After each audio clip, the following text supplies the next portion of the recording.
Tremendous, tremendous. Sorry. Shorty, Yeah, just because me and Max gave our thoughts last episode about what we thought a successful season would be for this Gopher squad, maybe you chime in here before we go through each game. Maybe just give your thoughts on what you would be deemed as a success. What's the win mark, I guess, that you think PJ needs to yeah. get to for a successful season?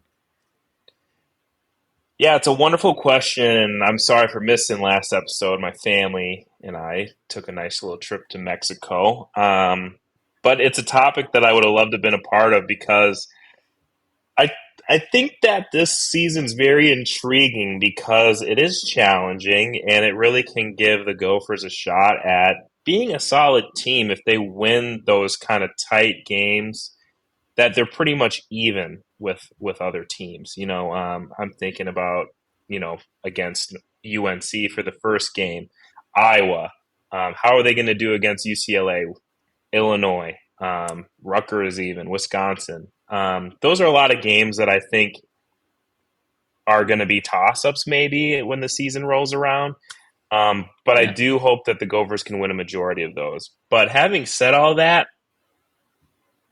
I think that at the very best, I could see the Gophers dropping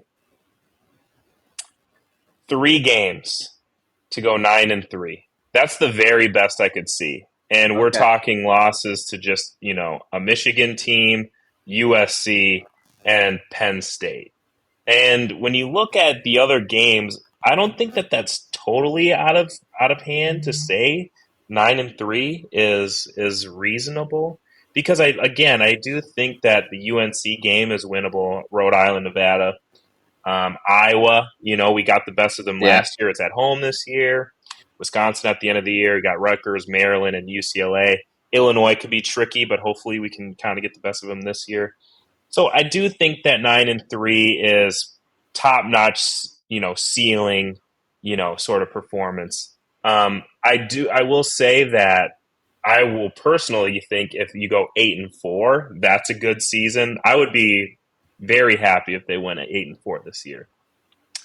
In yeah. terms of a floor, boy, How about even before a floor? What's a passing grade? Is your 8-4 just the bare minimum passing grade? Because that to me, that's a pretty yeah, good season with this year's schedule. yeah. I think that for a passing grade, you have to go 7-5. I'm a little bit. I feel like I'm a little on the stricter side, if I'm being honest, because I frankly am a little sick of the 6-6, the 7-5s. I'd like to see a little more from this squad and out of PJ Fleck. Win those games that you're supposed to win, and win a few of those games that are kind of toss ups. You have to prove that you can win those big games that could go either way. And I feel like we haven't really seen that over the past couple of years. Like Yeah, blew it against Illinois last year, not really competing against those top notch teams. So I personally will think 8-4 is passing and also a phenomenal season. I think in general though, because you got to look at the new Big Ten and the schedule, 7-5. I think in general will be passable.